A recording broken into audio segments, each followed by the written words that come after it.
నమస్కారం. కోవిడ్-19 జిల్లాల రౌండప్కు స్వాగతం. తెలంగాణ రాష్ట్రంలో కరోనా కేసుల విషయంలో చాలా ఆందోళన నెలకొని ఉంది. ప్రజలకు అవేర్నెస్ కూడా పెరిగింది. ఈ నేపథ్యంలో మేడ్చల్ మల్కాజ్గిరి జిల్లా నుంచి ఎంవీఆర్ శర్మ గారు అందుబాటులో ఉన్నారు. ఆయన అడిగి మరిన్ని వివరాలు తెలుసుకుందాం. నమస్కారం అండి శర్మ గారు. నమస్కారం మేడం. ఇప్పుడు తెలంగాణలో కోవిడ్ ప్రభావం అధికంగా ఉన్న రాజధానికి ఆనుకుని ఉన్న మేడ్చల్ మల్కాజ్గిరి జిల్లాలో ప్రస్తుతం పరిస్థితి ఎలా ఉంది చెప్పండి.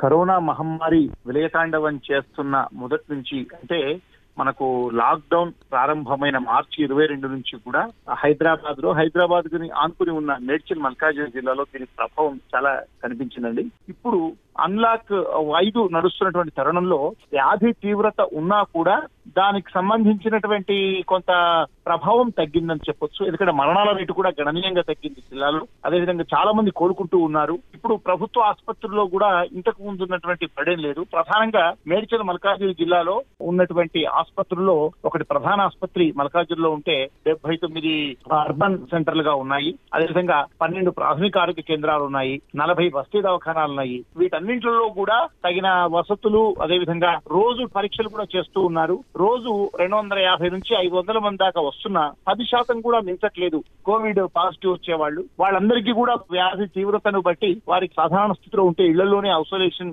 ఉండేట్టుగా వాళ్ళకు ఇమ్మీడియట్ గా కిట్లు ఇస్తున్నారు, మందులు కూడా ఇస్తున్నారు. వాళ్ళ నుంచి ఫస్ట్ కాంటాక్ట్, సెకండ్ కాంటాక్ట్ ఎవరైనా వాళ్ళని అడిగి చెప్తే వాళ్ళకు కూడా ఫోన్లలో తగిన ఆరోగ్య సూచనలు చెప్తూ వాళ్ళకు కూడా పరీక్షలు చేస్తూ ఎవరికైనా పాజిటివ్ వస్తే తగిన జాగ్రత్తలు ఏర్పాటు చేస్తున్నారు. ఎవరికైనా ఇబ్బందుల్లో ఉంటే మట్టుకే ప్రభుత్వ యంత్రాంగమే వైద్య ఆరోగ్య శాఖ వాళ్లే వాళ్ళను గాంధీ ఆసుపత్రికి, ఉస్మానియా ఆసుపత్రికి పంపిస్తున్నారు.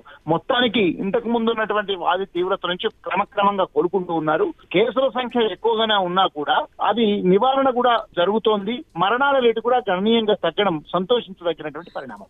అయితే కోవిడ్ పట్ల ప్రజల్లో చైతన్యం తీసుకురావడానికి ప్రభుత్వ పరంగా స్వచ్ఛంద సంస్థలు చేపడుతున్న కార్యక్రమాలు ఏమిటి? ప్రధానంగా పోలీసు శాఖ మొదటి నుంచి కూడా చాలా చురుకుగా పనిచేస్తోంది.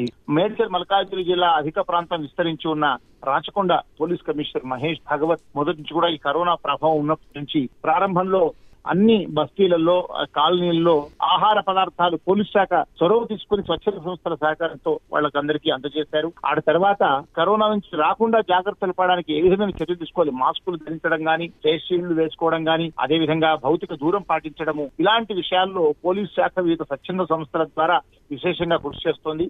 ఇక విద్యారంగానికి వద్దాం. పాఠశాలలు, విద్యా సంస్థల్లో ఆన్లైన్ పాఠాలు ఎలా కొనసాగుతున్నాయి? విద్యాశాఖ పర్యవేక్షణ ఎలా ఉంది?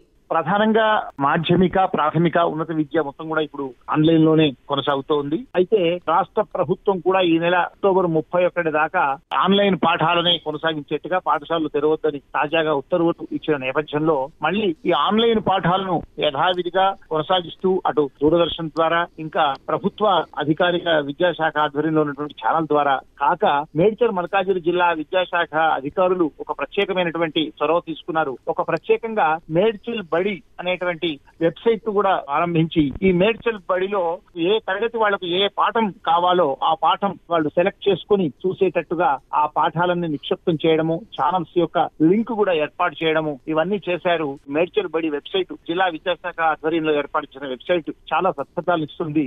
ఇప్పుడు అన్లాక్ 5 తర్వాత పారిశ్రామిక, మార్కెట్, వ్యాపార రంగం పరిస్థితి ఎలా ఉంది చెప్పండి. ఇప్పుడు ప్రధానంగా పరిశ్రమలన్నీ కూడా ఇప్పుడు చర్లపల్లి, మౌలాలి, ఇంకా ఈసీ నగర్, కుషాయిగూడ తదితర ప్రాంతాల్లో ఉండేటువంటి పారిశ్రామిక ప్రాంతాలు, జీడిమెట్ల, ఇలాంటి పారిశ్రామిక ప్రాంతాల్లో ముందుగానే రెవెన్యూ, పోలీసు అధికారులు, కలెక్టర్ యంత్రాంగం వీళ్ళందరూ కూడా పరిశ్రమల్లో తీసుకోవాల్సినటువంటి జాగ్రత్తల విషయంలో సమావేశాలు ఏర్పాటు చేశారు. అన్ని పరిశ్రమల్లో కూడా భౌతిక దూరం పాటించేట్టుగా, ఎప్పటికప్పుడు శానిటైజ్ చేసుకునే విధంగా మాస్కులు, ఫేస్ షీల్డ్లు ధరించేట్టుగా అక్కడ పోస్టర్ల ద్వారా, ఇతర ప్రచారం ద్వారా వాళ్ళందరినీ చైతన్యపరుస్తూ ఉన్నారు. ప్రధానంగా మార్కెట్లలో మైకుల ద్వారా అందరూ దూరంగా ఉండండి, ఒక దగ్గర గుమికూడొద్దు, మీరు జాగ్రత్తగా ఉంటూ మీ కూరగాయల కొనుగోలు గాని, ఇతర వస్తువుల కొనుగోలు గాని చేయండి అని చెప్పి పోలీసులు, ఇతర అధికారులు, స్వచ్ఛంద సంస్థల ప్రతినిధులు మార్కెట్లలో కూడా స్వయంగా వెళ్లి మైకుల ద్వారా వాళ్ళు చైతన్యపరుస్తున్నారు. అదండి మేడ్చల్ మల్కాజ్గిరి జిల్లాలో ఎంవీఆర్ శర్మ గారి నుంచి జిల్లాలో కోవిడ్ కేసులు,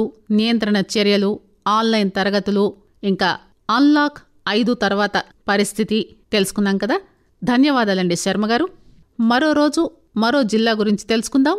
అంతవరకు సెలవు. నమస్కారం.